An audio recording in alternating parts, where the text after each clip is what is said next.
Happening right now, nearly 24 dogs are flying here to Florida, rescued from breeders in South Korea who raised them just for their meat. Paul Mueller joins us live at the Humane Society Tampa Bay. And Paul, I'm wondering, take us through this. This is not the first rescue like this, right?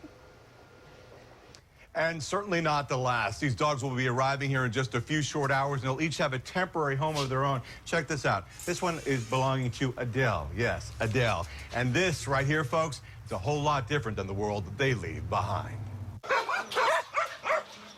Desperate, deprived, yet death-defying. These dogs living in deplorable conditions, no medical care, food more of a luxury rather than a necessity. They hang them, they electrocute them, and then they slice them up. It's awful.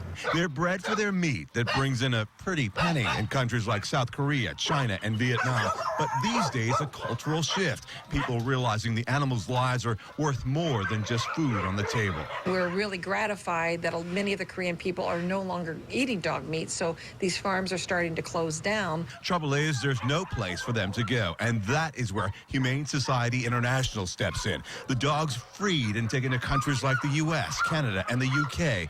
But even family pets are fair game, thieves stealing them just to make a buck. Because a lot of people in Korea have dogs as pets, and many of these dogs come with collars and tags where people have either stolen them or found them loose on the street and then sell them to this meat farm. Their fresh start here in Tampa and in other places might get off to a rough start. Most of them actually are very unsocial. They don't know that they're dogs and that they can play and that we're their friend and not, not an abuser. But it won't be too long until they live a life, one in which they thrive rather than try to survive.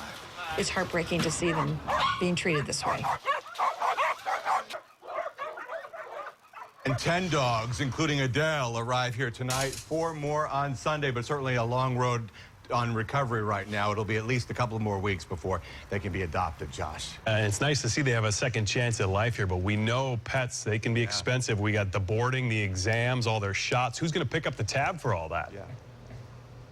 Actually, Humane Society Tampa Bay, they're going to foot the bill for everything from the travel all the way up to the moment they go to their forever home. So good story here. It works out in the end for a lot of happy dogs for sure, and a lot of happy families. Paul Mueller live for us in Tampa. Thanks, Paul.